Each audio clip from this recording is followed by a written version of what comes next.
49 అంటే సంతానం, 49 అంటే సంతోషం. 39 ఆంధ్రప్రదేశ్ తెలంగాణ. నమస్తే, వెల్కమ్ టు ఐ డ్రీమ్. నా పేరు ప్రసాద్. ఆంధ్రప్రదేశ్ కాంగ్రెస్ కమిటీ అధ్యక్షురాలు షర్మిల చేస్తున్న వ్యాఖ్యలు, చేస్తున్న విమర్శలు, ఆరోపణలు ఇప్పుడు సరికొత్త రాజకీయాలకు వేదికగా మారుతూ వస్తున్నాయి. ఆమె ముఖ్యమంత్రి జగన్మోహన్ రెడ్డిని టార్గెట్ చేస్తున్న వ్యాఖ్యలు కానీ, ప్రత్యేక హోదా అంశాలు కానీ, లేదంటే స్టీల్ ప్లాంట్ అంశాలు కానీ ఇవన్నీ కూడా లేవనెత్తున్న పరిస్థితి కనిపిస్తుంది. దీనికంటే ప్రధానంగా భారతీయ జనతా పార్టీతో ఒక పరోక్ష పొత్తు పెట్టుకున్నారంటూ ఆరోపణలు చేస్తున్న పరిస్థితి కూడా కనిపిస్తుంది. ఇవన్నీ చూస్తున్నప్పుడు అసలు కాంగ్రెస్ పార్టీ రాష్ట్రానికి విభజన చేసే టైంలో ఎంతవరకు న్యాయం చేసింది అన్న అంశం ఇప్పుడు ప్రధానంగా ప్రస్తావనకు వస్తుంది. సోషల్ మీడియాలో కూడా షర్మిలను ఈ రకంగా అంటే నిలదీస్తున్న పరిస్థితి కూడా కనిపిస్తుంది. ఈ మొత్తం షర్మిల ఎపిసోడ్కి సంబంధించి మనతో మాట్లాడేందుకు అంబేద్కర్ యూనివర్సిటీ మాజీ వైస్ ఛాన్సలర్ హనుమంతు లజపతి రాయ్ గారు ఉన్నారు. సార్ నమస్తే. సార్ నమస్కారం. సార్, ఏపీసీసీ అధ్యక్షురాలు షర్మిల చేసిన వ్యాఖ్యలు తాజాగా కొత్తగా ఆవిడ ఇప్పుడు రకరకాల అంటే చేష్టలు అనొచ్చు, లేదంటే విన్యాసాలు అనుకోవచ్చు. అన్ని ప్రాంతాలు తిరుగుతున్నారు, చాలా చురుగ్గా వ్యవహరిస్తున్నారు, బస్సులో మాట్లాడుతున్నారు, అక్కడ ఇక్కడ అందరితో కలుస్తున్నారు. మొత్తం మీద అయితే కాంగ్రెస్లో కొంత చిన్నపాటి ఉనికి చాటుకునే పరిస్థితులు అయితే వచ్చాయి. కానీ ఆమె వ్యవహరిస్తున్న తీరు కానీ చేస్తున్న విమర్శలను ఏ రకంగా చూడాలి సార్? ఒకటండి, తనకి కొత్తగా బాధ్యతలు రావటం జరిగింది కాంగ్రెస్ రాష్ట్ర అధ్యక్షురాలుగా. అవును. సో సాధారణంగా మరి ఆ పదవిలోకి వచ్చిన తర్వాత కొంత సౌండ్ క్రియేట్ చేయాలి. తను కూడా మరి కాంగ్రెస్ పార్టీ తరఫున ప్రచారంలోకి వెళ్ళేటప్పుడు కొంచెం ఘాటైన విమర్శలే చేస్తారు, జనరల్గా ఎవరైనా చేస్తారు. అయితే ఈ పర్టికులర్ అంశంలో ఏం జరిగిందంటే, ఆమె జగన్ గారికి స్వయాన సోదరి కావటం వలన దీని మీద ఎక్కువ డిస్కషన్ జరుగుతుంది. కానీ మామూలుగా రాజకీయాల్లో అపోజిషన్లో ఉన్నటువంటి పార్టీ ఆ విధంగానే మాట్లాడతారు. వాళ్ళు కొంచెం ఘాటైన విమర్శలు చేస్తేనే మీడియా అటెన్షన్ కానీ ఇవన్నీ కూడా వస్తాయి. సో ఆ విధంగా ఆమె చేస్తున్నారని నేను భావిస్తున్నాను. ఇంకోటి ఏంటంటే, ఆమె తండ్రి గారు కాంగ్రెస్లో ఉండేవాడు, వైఎస్ రాజశేఖర రెడ్డి గారు. ఇప్పుడు అలా చూసుకుంటే మనం ఇప్పుడు పురంధేశ్వరి తీసుకోండి, బీజేపీ అధ్యక్షురాలుగా మన రాష్ట్రంలో ఆంధ్రప్రదేశ్లో ఆమె కీలక పాత్ర వహిస్తున్నారు. కానీ మరి ఆమె స్వయాన కాంగ్రెస్కి విరోధంగా అప్పట్లో స్వర్గీయ ఎన్టీ రామారావు గారు, ఆయన కాంగ్రెస్కి వ్యతిరేకంగా ఏర్పాటు చేసినటువంటి పార్టీ తెలుగుదేశం. మరి స్వయాన ఆయన కుమార్తె పురంధేశ్వరి. మరి పురంధేశ్వరి కుమార్తె అయినప్పుడు ఆమె ఎన్టీఆర్ కూతురుగా మరి కాంగ్రెస్లో కూడా మొదట వెళ్ళింది ఆమె. అక్కడ కూడా తనే పెద్ద ప్రభావం చూపెట్టలేకపోయింది. పదవులు తీసుకున్నారు కానీ ప్రభావం చూపెట్టలేదు. రెండోది ఏంటంటే, ఇప్పుడు మళ్ళా బీజేపీలో ఆమె రావటం జరిగింది. బీజేపీలో కూడా ఒక రకంగా చెప్పాలంటే జీరో పెర్ఫార్మెన్స్. మన ఆంధ్రప్రదేశ్కి సంబంధించినంత వరకు ఆమె బీజేపీ పార్టీకి చేసినటువంటి కాంట్రిబ్యూషన్ ఏమైనా ఉందంటే అది ఏమీ లేదనే చెప్పాలి. దానికి కారణం కూడా అనేక రకాలు ఉన్నాయి. ఆమె ఎన్టీఆర్ కూతురు కావచ్చు, లేదంటే ఇంకోటి ఏదైనా ఆమెకి స్టేటస్ ఉండదు, కుటుంబ పరంగా ఏదైనా స్టేటస్ ఉండొచ్చేమో. కానీ రాజకీయాల్లో ప్రవేశించినప్పుడు ప్రజల తాలూకా బాగోగులు, ప్రజల తాలూకా కష్టసుఖాలు, ప్రజల ఆకాంక్షలు, మరి ప్రజలు ఏం కోరుకుంటున్నారు, ఆ ప్రజలకు ఎటువంటి అన్యాయం జరిగింది గతంలో,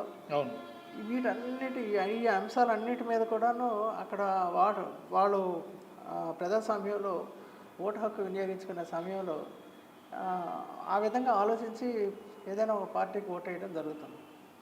సో ఆ విషయానికి వచ్చేసరికి పురంధేశ్వరి గారు, అదేవిధంగా ఇప్పుడు షర్మిల గారు స్వయాన రాజశేఖర రెడ్డి గారి కుమార్తె, మన జగన్ ముఖ్యమంత్రి గారికి మరి స్వయాన సోదరి. అంత మాత్రాన ఆమె ఐడియాలజీ వేరే పార్టీలోకి వెళ్ళిపోయింది. తెలంగాణ పార్టీ తెలంగాణలోకి వెళ్ళి అక్కడ రాజశేఖర రెడ్డి గారి పేరు మీద అక్కడ ఒక పార్టీ పెట్టడం జరిగింది. కానీ అక్కడ కూడా ఏం ప్రభావం చూపెట్టలేకపోయింది. ఇక ఇప్పుడు కాంగ్రెస్కి ఏంటంటే కాంగ్రెస్ వాళ్ళు they are looking for a candidate. వాళ్ళు పూర్తిగా ఆల్మోస్ట్ ఉనికి కోల్పోయినటువంటి కాంగ్రెస్ పార్టీ తమ ఉనికి చాటుకోవడానికి ఎవరైనా ఒక పర్సనాలిటీ ఉంటే బాగుంటుంది అనే ఉద్దేశంతో వాళ్ళ అదృష్టం కొద్దీ షర్మిల మేడం గారు దొరికారు. అంతేనా? ఇది కేవలం దేర్ గుడ్ లక్. కానీ అది షర్మిల గారికి మాత్రం ఏ విధంగా రాజకీయ పరంగా ఆమెకి పెద్దగా ఉపయోగం లేకపోవచ్చు. ఎందుకంటే ఆంధ్రప్రదేశ్లో ప్రజలు ఎవరు కూడాను మరి కాంగ్రెస్ చేసినటువంటి మోసాన్ని, అంటే మన ఆంధ్రప్రదేశ్ విభజన ఏదైతే తెలంగాణ నుంచి విడగొట్టి మొన్న అక్కడ హైదరాబాద్ నుంచి తరివేశారో ఈ అవమానాన్ని, మరి ఈ అంశాన్ని ఆంధ్ర ప్రజలు ఎప్పట్లో మర్చిపోయేటటువంటి పరిస్థితి అయితే లేదు. సామాన్య మానవుడు కూడా తెలిసింది అది. అవును సార్. అంటే రాష్ట్రాన్ని ఇంత దారుణంగా విభజించడంలో కీలక పాత్ర కాంగ్రెస్ అయితే స్పష్టంగా చెప్పుకోవచ్చు. కాంగ్రెస్ అంటే కేంద్రంలో ఉన్న కాంగ్రెస్ ప్రభుత్వం దారుణంగా రాష్ట్రాన్ని విభజించింది. అలాగని రాష్ట్రానికి ఎలాంటి మేలు చేయకుండా, కీలకమైన నిధులు ఇవ్వకుండా, ఏమీ ఇవ్వకుండా అకారణంగా విభజించి మన రోడ్డుని పడేసింది. అలాంటి విభజన చేసిన కాంగ్రెస్ పార్టీని భుజాన్ని ఎత్తుకొని మన రాష్ట్రంలో ఎంటర్ అయిన షర్మిల ముందుగా రాష్ట్ర ప్రజలకు క్షమాపణ చెప్పి వచ్చుంటే బాగుండేది అనుకోవాలా? ఆమె ఎలా క్షమాపణ చెప్తుందండి? క్షమాపణ చెప్పడం అంటే ఒక పార్టీ తరపున ఆవిడ వస్తున్నారు. పార్టీ తరపున ఆమె చెప్పినా కూడా ప్రజలు యాక్సెప్ట్ చేయరు. ఆ క్షమాపణ ఎవరు చెప్పాలంటే సోనియా గాంధీ కానీ, రాహుల్ గాంధీ కానీ ఒక పెద్ద బహిరంగ సభ పెట్టి మేము తప్పు చేసాం, రాష్ట్రాన్ని విడగొట్టాం, మమ్మల్ని క్షమించండి, ఇదిగో షర్మిల గారిని ఇక్కడ మేము నాయకత్వాన్ని ఆమె ఇక్కడ మేము పెడుతున్నాం, సో మాకు అవకాశం కల్పించండి అని వాళ్ళు పార్టీ అధిష్టానం కోరుకోవాలి. Sharmila is in no way ఆమె కోరుకున్నా కూడా దానికి పెద్ద వ్యాలిడిటీ అనేది ఉండదన్నమాట. సో అది దానివల్ల ఏమి ప్రభావం ఇక్కడ వైఎస్ఆర్సీపీ పార్టీకి ఆ విధంగా ఆ యాంగిల్లో కానీ మనం చూస్తే వచ్చే నష్టం ఏమీ ఉండదు. సార్ ఇంకో పాయింట్ మీరు చెప్పారు సార్ ఇందాక, అంటే ఇప్పుడు ఎన్టీఆర్ కుమార్తె పురంధేశ్వరి ఎంతో, వైఎస్ఆర్ కుమార్తె షర్మిల కూడా అంతే అనేది ఒక రీతిలో మీరు మాట్లాడడం జరిగింది. అంటే అంతే సార్, రాజకీయంగా చూసుకున్నప్పుడు వీరిద్దరి పయనం, వీరిద్దరి లక్ష్యం, వీరిద్దరు వ్యవహార శైలి లేదంటే లక్ష్య సాధన విషయంలో వీరిద్దరు కూడా ఏం సాధించినట్టే. అంటే పురంధేశ్వరి గారు అయితే హ్యాండ్సప్ అయిపోయినట్టే, రాజకీయంగా ఆమె ప్రభావాన్ని చూపించలేకపోయారు ఎన్టీఆర్ కుమార్తెగా. వైఎస్ఆర్ కుమార్తెగా షర్మిల పరిస్థితి కూడా అంతే ఉంటుందా? అంటే ఇక్కడ ఒక రకంగా చెప్పాలంటే అక్కడ పురంధేశ్వరి ఏ విధమైన ప్రభావం చూపెట్టగలిగిందో అదే టైప్ ఆఫ్ ప్రభావాన్ని షర్మిల గారు కూడా చూపెడతారు. అంతే. ఎందుకంటే ప్రజల్లోకి దట్టు ఒక 2 నెలల ఎలక్షన్ ఇంకా ఉండబోతున్న సమయంలో మరి స్వయాన ముఖ్యమంత్రి జగన్మోహన్ రెడ్డి గారి మీద ప్రజల్లో ఒక రకమైనటువంటి అభిమానం, ఆయన పరిపాలన మీద ఒక రకమైన నమ్మకం, ఇవన్నీ ప్రజల్లో బాగా వేళ్ళు ఉన్నటువంటి సమయంలో ఒక 2 నెలల ముందు వచ్చి జగన్ గారి పరిపాలన బాగాలేదు, లేదా ఈ పథకాలు బాగలేవు, అది లేదు, ఇది లేదు అని ఆ విధంగా చెప్పినంత మాత్రాన ప్రజలు విశ్వసించేటటువంటి పరిస్థితి అయితే ఇప్పటికిప్పుడు లేదండి. సో అందులోకి ఏంటంటే రాజశేఖర రెడ్డి గారి వారసుడుగా జగన్మోహన్ రెడ్డి గారిని ప్రజలు చూసినట్లు షర్మిల గారిని ఆ రాజకీయ వారసత్వానికి ప్రజలు ఆమోదించే పరిస్థితి అయితే ఉండదు. ఎందుకంటే రాజశేఖర రెడ్డి గారు ఆ వారసత్వాన్ని అందిపుచ్చుకొని నేనేదో సాధిస్తాననుకుని తెలంగాణ వెళ్ళినటువంటి షర్మిల గారు అక్కడ ఆ విషయంలో పూర్తిగా విఫలమయ్యారు. అక్కడ ప్రజలు కూడా ఎవరు విశ్వసించలేదు. ఈ పరిస్థితుల్లో కాంగ్రెస్ ఆమె తాలూకు నాయకత్వాన్ని తమకు ఉపయోగపడుతుందని అట్లీస్ట్ పార్టీ ఉనికిని చాటడానికి ఆంధ్రప్రదేశ్లో జీవోత్సవంలో పడినటువంటి కాంగ్రెస్ పార్టీని తిరిగి దాన్ని కొంచెం ప్రాణ ప్రతిష్ఠ చేయడానికి కొంతవరకు అయినా ఉపయోగపడుతుందని షర్మిల గారి నాయకత్వానికి వాళ్ళు అవకాశం కల్పించారు. కానీ కాంగ్రెస్ పార్టీ వాళ్ళు అంతకు మించినటువంటి ప్రయోజనం ఏది కూడా ఇప్పుడు రాబోయే ఎలక్షన్స్లో అయితే మాత్రం ఉంటుందనేటటువంటిది అది అసాధ్యం అంటే అసలు జరగదు. అది జరిగే పని కూడా కాదు.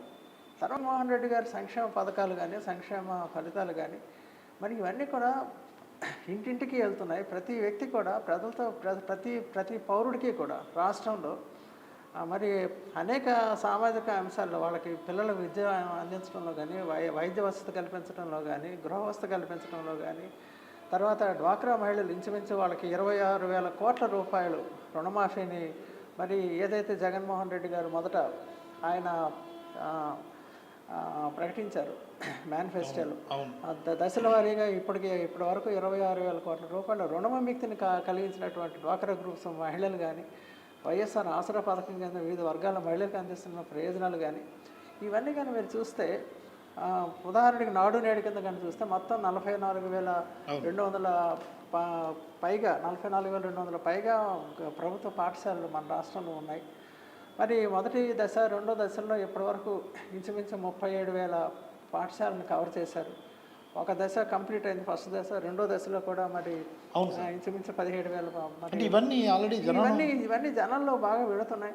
అమ్మఒడి కార్యక్రమాలు కానీ ఇవన్నీ ఒకటి సార్. అంటే షర్మిల కిమ్ కర్తవ్యం అంటే ఏం చెప్తారు సార్? అంటే ఆవిడ ముందున్న ఏంటి, కేవలం జగన్మోహన్ రెడ్డిని తిడితే విమర్శిస్తే కాంగ్రెస్ లాభపడే అవకాశం ఉంటుందా, లేదంటే ఇప్పటికిప్పుడు కాంగ్రెస్ ఏదో మహాపర్వతంలాగా ఏపీలో పెరిగిపోయే అవకాశం ఉందా?